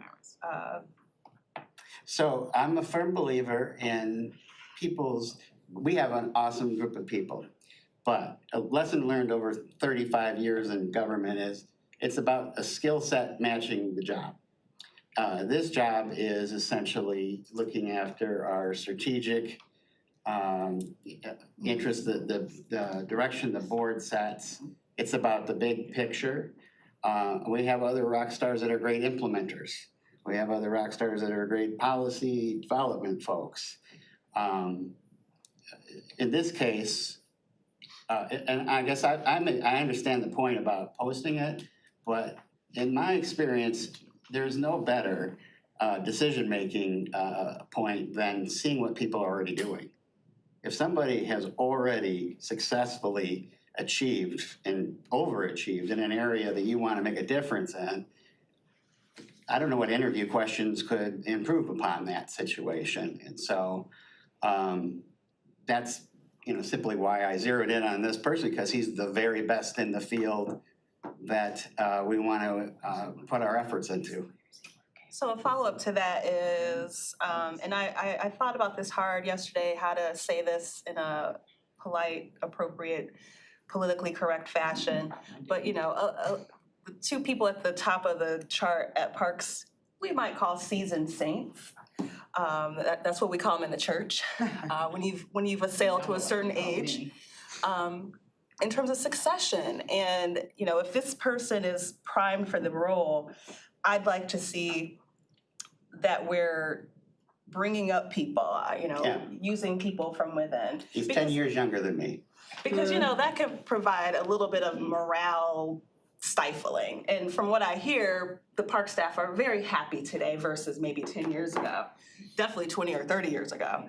So I just want to make sure that, all hearts and minds are clear. And finally, and lastly, and again, this probably won't get me any new votes, but it's men. It's still, it's two dudes.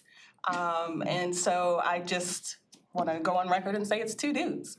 And so, maybe in the future, we can do different things. That's all I got. Thank you, Commissioner. Commissioner Powell. I will let my colleagues know that when I became the commissioner of portions of Bloomfield Township, I was able to meet with this gentleman, and we were supposed to kind of launch some things with the, our children at the in Pontiac to attend the farm and everything. We never got that kicked off. However, Marsha Gershenson introduced me to him and had nothing but raves, and any event that I've attended in Bloomfield and he's there, he gets accolades from the community. So all I'm saying is, I know we'll see his work, but I'm pretty confident in this gentleman. And I'm just saying that just off of the feedback I get from the community in Bloomfield. So I'm excited that he's here and We're gonna get those things done. but I do agree.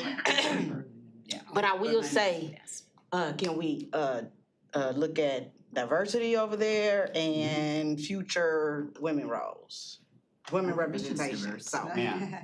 We have a. I know it's all on your radar. No, but I just would wanted say to let this. you know. We've got some really strong, within our executive management team, and you see, Melissa was just here. I mean, she's fantastic. Right. And actually, she and I discussed this role months and months ago, but she's great where she's at, and it's a different purpose, the two different jobs. And I do have one more question, if I still can. have the floor. With the diversity thing I'm talking about, is even with the summer workers, I'm just asking you, is it just been harder and challenging to recruit minority workers? Or is that just something that we're trying to still weed through and stuff? So that's a great question, and I'm going to say this is a cyclical problem because we haven't had the presence in those communities. We haven't made those connections, so we haven't had the feeder system to bring people into the career field. And I think it starts with doing more in communities like Pontiac, Southfield, Royal Oak Township, and others that are very diverse that we haven't been in before. When you say doing more, because you know you have a strong presence there with that program for the summer, so what you mean when you say doing more? Well, that's the mobile recreation that Right. you were mentioning, so I'm talking more about, Just parks. in general, okay, got it, okay. A stable job that isn't just a summer job. And then I would let you know this too, we always had an internal help recruit Pontiac kids. It just always went that way. Frank Russell was tremendous in it, right? I mean, he was fantastic at doing the recruitment, so I'll get with HR just because I've been seeing it, and I always, every time I see the workers, I always thank them, the teenagers, because that program would not run without them, and I know. We've had to decline events when we don't got enough staff, so I show appreciation to them all the time. So thank you for that, but I was just asking, I'm big on the diversity thing. It's much on my mind. It's a problem in the field in general. Yeah, it is. But I don't think there's anything we could do to be more effective than just being much more present in the community and starting at a young age. That's where these youth programs, if you could get a kid out into nature when they're in third grade or so, and you could spark a sense of wonder. Yeah. There's actually an NIH study on this. I mean, you just change the trajectory of their life entirely, and they go home and they talk around the dinner table about what a great experience they had, and then maybe the whole family goes out to the park. That's the vision, and I just don't know anybody who has had more success in creating those types of programs, because not all programming is equal, and some people have a greater knack for creating that sort of specialness and that sense of excitement and wonder amongst kids. And I think all of us who know young people today, it's not the same world we lived in. No, it's not. So you have to be able to relate to them as well. And I know I don't know. I still have an AOL account, so. Dial up. Yeah, we were just on MySpace last night, Chris and I chatted. I didn't do that. Thank you, Chair. All right, next up I have Commissioner Cavell, followed by Commissioner Long for a second time. I just want to lift up, since we're talking about salaries and stuff, there was a recent report that came out that said that to be middle class, so to be in the middle quintile of people in Michigan, if you have a family of 4, they say is roughly $200,000 a year in income. They say it's 207, and for a couple it's $87K a year. So like, I'm way below poverty. well, if you got a boss, you're poor. I just didn't get So there's that, and then the second thing is the goal when we talk about inclusivity and all that, and diversity in our teams, is the goal representation or equity? Just to throw that out there. Well, and you didn't ask the question, but I look at it as geographical more than anything else. Our historic role, just in terms of who uses our park system and benefits from it, has been weighted incredibly to the, northwest part of the county and not in the more urbanized population centers. And we are taking action to, move that dial as fast as we can. Yep. You are. Yeah, if you just look at the demographics, the population, just by doing the work that you've done the last 2-3 years, serves many more people across the county than we had in the past, just by emphasizing Hawthorne Park here in Pontiac and Southfield Beechwood Park and all those places you're elevating by what you're doing. So we do need to keep doing that. It seems to be working. All right, anybody, Commissioner Long. Just really quick, cause I don't know, he's the Bloomfield Hills man, I forgot his name. Alan was the Parks Director? No, What is he? It's the one school district in the county that is the recreation agency for the community. Okay. It's very, the biggest park desert in Oakland County is Bloomfield Township. Okay, but what was his position there, though, I'm asking? So he's the director of the Bowers School Farm and the Johnson Nature Center, so. Okay. It's all of the camp programs and. Okay. That's what I was asking, cause I don't know him, so I just wondered what his title was, okay. Yeah, so it's not like a typical Parks and Rec department. It's Alright. more of a facility director. All right, thank you. Okay, anybody else? Let's prompt the vote. You know, it's called the devil. No, you said you were the devil's advocate. Then you called me a devil back, and I still. Well, you were advocating for the devil. Yeah. I was just saying, I can't argue with the devil. Chris brought a shovel, it seems like. Yeah. Oh, boy. Okay, motion carries. I wasn't the nay. We'll never know. I wasn't a nay, even though he called me a devil. Smith Charles, okay. All right, next up, we have item 11C. Change your mind next week. The purchase of fitness courts at Catalpa Oaks. I'll move it. Commissioner Smith Charles. Oh, trying to make up now. I know there's something in Southfield. Oh, interesting. Hey, politics is local. All right. Yep, we actually just had a nice get-together, Commissioner Taylor and Smith Charles with Mayor Cyber and Executive Coulter and Oki. Out at Catalpa to celebrate some big investments that are being made in Southfield.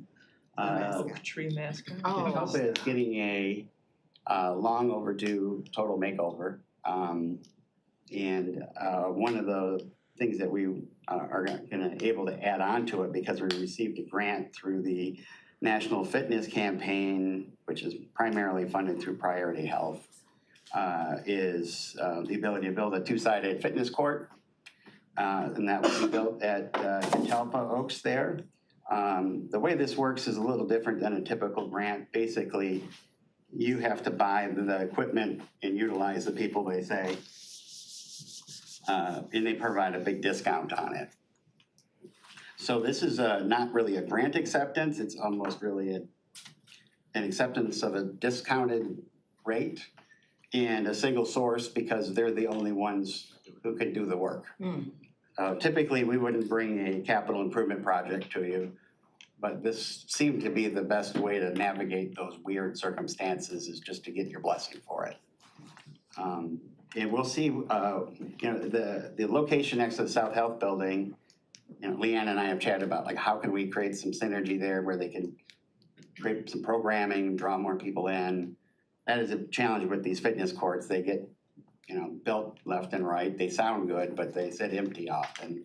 So it's all about how much you activate them. Okay. So I think Commissioner Spiz, if you want to do like some circuit training out there or whatever. Bring a team out, let's go. All right. Do you have someone that's like right beneath you that could be helpful in helping you see with activating those spaces? Like a deputy of some sort? Oh, yeah. Yeah. Oh, okay. I'm hoping. Okay. I'm hoping. One more vote. One more vote. Okay. Anybody have any other questions or comments? Commissioner Spiz. Thank you, Madam Chair. Thank you, Chris. I just touch on what you said about usage. So, because I'm interested in how much this is actually going to be used. I think it's a cool idea.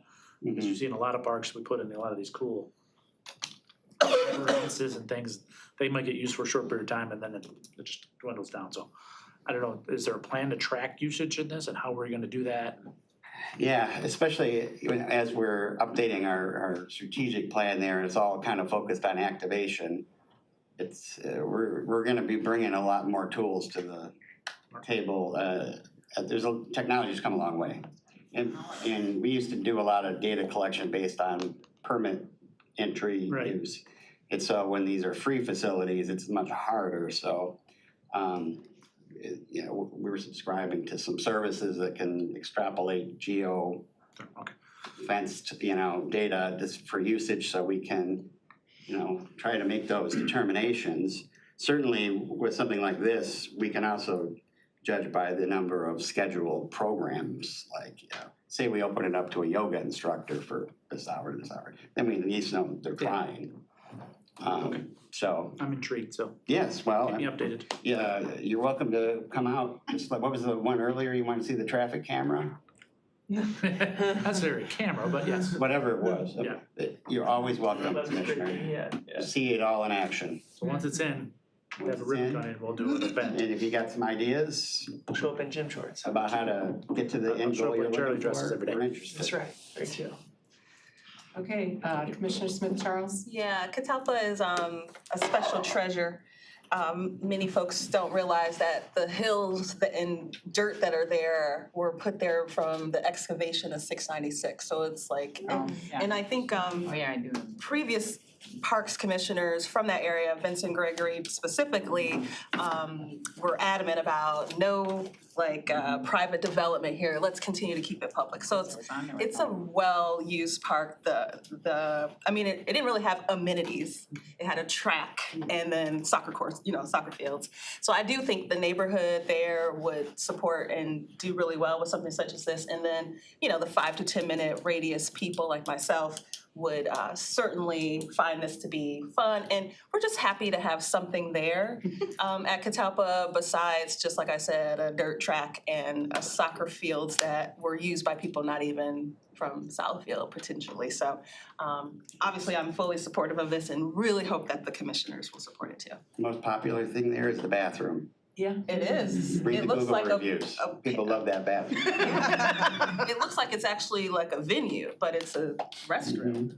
I had to take a family member to have some outpatient surgery over in that general area a couple of years back, and I thought, well, I'll just go over to Catalpa Oaks and, check that park out. And I get over there and that's what it was grass and a track around it. So I did, a few loops, checking my watch, but yeah, it's good that we're gonna upgrade it and make amenities that people wanna use.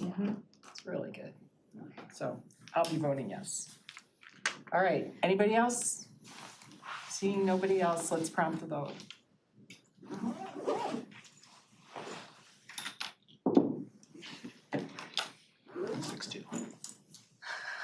No. Oh, yes. 7 yeas, 0 nays. All right, motion carries. Thank you. All right. Thank you, Chris. No hard Okay. feelings. We have come to our second public comment, which is open to anybody who wants to address any topic with us. Commissioner? Michael. Or Chair, Madam Chair. I know most of you have heard this already, but for the one commissioner who hasn't been introduced formally yet, this is our rotational That's you, intern, Chris? Aria. Oh, it's me, Kowalski. sorry. She's part of a new governmental Inside Out pilot program that the county executive is doing, and I'll let her describe her background. Hi, I'm sorry that you're probably gonna hear it for the second or fourth time, but I'm Aria Glaskin. I'm a rising sophomore at Duke studying public policy, and I live in Huntington Woods, so I'm here. What was your first name? Aria. So I think like I mentioned before, if any of you have any events the week of the 21st through the 25th and would like to show our interns some of your community engagement events, please feel free to reach out to me and we'll get her on your schedule. So. Very cool. Thank you. Well, welcome. All right, well, seeing no one else in public comment, I will close it. Is there any other business? Nope. Commissioner Spiz. Yeah, just more of a comment request, because as we start the budgeting process, we go through the workshops, and this will be my first formal workshop that we start going through. And as of yesterday, I was noticing a few things with all the amount of grants we get in. So when they come in for the workshops, do we have a list of all the grants that we have are fully funded for that year with the amount of heads that they currently cover? It's something I like to consider. How much do we get in grants for that department, right? Compared to what their overall expenses are. Yeah. It's something to compare, like a comparison. I would like to request that as they come in. Some departments that kind of emerges naturally in the discussion, like the health department, a lot of it is grant funded. A lot of it was health yesterday, and so it kind of Yeah. stirred a thought in my head about grants compared to what. So you I'll can, toss this to Mr. Leffler. yeah, so we can certainly put grant by department, and then also under workday, employees are tagged to a grant so that we know, so for before, since there really hasn't been any major change to the grants reports that we've had. As we said, that we had say $60 million worth of grants that had 250 employees that had received time funding. We can now break that down by department and put it into the budget request, so the hearing. Thank you. I'll work with Mr. Keys and get it going. Excellent, thank you. You're welcome. Okay. Commissioner Long. So, just for everyone that does not have a waiver, because I went in the elections division today, our books close July 20th, so the reports are due July 25th. But when it's hard to remember when it's not an election. I don't know if they were gonna call us or not, but I went in and she said, oh, just to remind you, you have something due. So the books close July 20th, and then the report is due July 25th. Whether you spent anything or not, so just a reminder to everyone, do your report, your financial report, it's due. And then the next one's due in October. But it's hard, because now we have 4 years, you know what I mean, like, because we're not campaigning, so just remember to do them. Okay. When is it due? It's due July 25th. This month. Yeah, Oh, our report, okay. couple weeks, so, I do mine online, I don't know if everyone else does, it's pretty easy, yeah. So, okay, but I just wanted to do a shout out to you guys to remember, because I was told today, so. Commissioner Smith Charles. Yeah, not to belabor, but since Mr. Spiz brought up budget hearings and things like that, and Brian's here, I've mentioned this before, but I didn't know like a formal mechanism when we see opportunities. For example, it doesn't apply for me this week because I'm not traveling, but the policies here with regards to, let's just say, parking, particularly at DTW, it's a $20 reimbursement that we get. There's nothing at $20 at DTW. And I just feel like every time we travel as a commission, $20 per day or $20 total? per day. Every time we travel as a commission, inevitably, you are going in the hole. And I just feel like some of these things need to be right-sized, for 2025. And so, like I said, I've mentioned to Brian, I don't know where or when that becomes a thing. There's some other things I know Lenny has identified. Where and when is the appropriate time to bring those up? If I could touch on that topic, I'm sorry to belabor it. My first question was, does the county have any agreements with any of the parking there for discounts? Because my company has a discount at one. We pay $12 a day at Quick Park. I think normally it's only $14 a day. At where? Quick Park, right off Middlebelt, and to me, it's the best one off-site to get you right in quickly. See, I'm a as Delta a girl, woman and who travels alone, And that's I don't like parking in the off Well, that's lots. all- I don't. I Okay, used the to do it difference. when I was younger and could run and all that. But I do not, Run, Gwen. I personally do not wanna park in the off lots. Yeah, I don't 'cause it is consider it dark as a lot of safe as time, parking dark. in the big structure. And I think we should be reimbursed for parking in the big structure. That's I my, like Quick Park. I don't like the other ones. Procurement. It is I recommend you safer. try it. I agree. Because they pick you up right up your car. and whenever, right off you of your know, car. the Well, whole let me thing when I travel is. That's just me. Okay, so can I say this? About like Fees have $8 changed. of parking. So at the end of the day, We just cut the I health think department by our $1.3 daily million. rate need to be reviewed, Right. but I don't want them to be trying to tell us where we park. Now, I'm not for that. Now, I already said and agree, and I pay the difference, but I do too. at the end of the day, parking is increasing. And that Delta lot is increasing by the day, but I don't care, cause that's where I park and I pay the I was difference. just gonna say, from a I'm business letting you know perspective, it will that. So continue to I'm not increase until nobody saying parks that we need to raise it to Just the saying. rate of the Delta garage, but I know the rates are What is that on a increasing. day now? Like Now 40. it's 37. Yeah, it's 37 it's dollars a high. day. So again, I just, I have since, refused to park, just on spikes. since it was my, I think it's highway opportunity to speak, I just feel like, Steam. you know, I keep kicking the can down the road and I feel like, to Commissioner's point, rates have changed, but our policies have remained the same. Right. But I'm gonna, So we just need to review it. I am the devil So today. question is, Just to that note though, where is the time and place? Actually, it's the LAGO committee that is tasked with those types of policies, not the finance committee. We deal with the budgets that need to be increased later on in the year if that, you know, Okay. needs to happen. But Here's the it devil's sounds like advocate, Mr. ticket Uber, Leffler is already $75, gonna be way working with the cheaper than procurement $37 today. division to maybe enhance that process. so for process though, so we know internally, if we find things that we want to be revisited or looked at, we share with chairman first and chief of staff, Mr. Andrews, so he can kind of coordinate the research. I'll do Okay. my best. Right, here's the devil's advocate. Uber is probably cheaper, do they reimburse Oh, yeah, and I am gonna say this, they You did drop start off and they pick approving. you right up. Well, this the thing, Is that cheaper? from my understanding, we are approved to use Uber and Lyft to get to and from the airport now. Cause I think it's cheaper. 'Cause that's what well, it is cheaper for, of course, for me.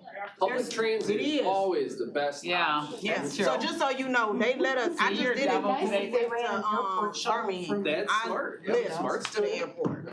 No, they're not. Yeah. That's the only other thing. They The do only reason I did reimburse that 'cause you? Ann said they approved, you know, hers got approved, cause it was cheaper than us staying there. Right. Yeah, if you're closer. They gave Brian a hard All right. time on the. Guys, Airport, so. we're digressing. I got mine approved. I'm gonna call this meeting adjourned if everybody's good Yeah, with we're that. good. Yeah. Okay, Commissioner.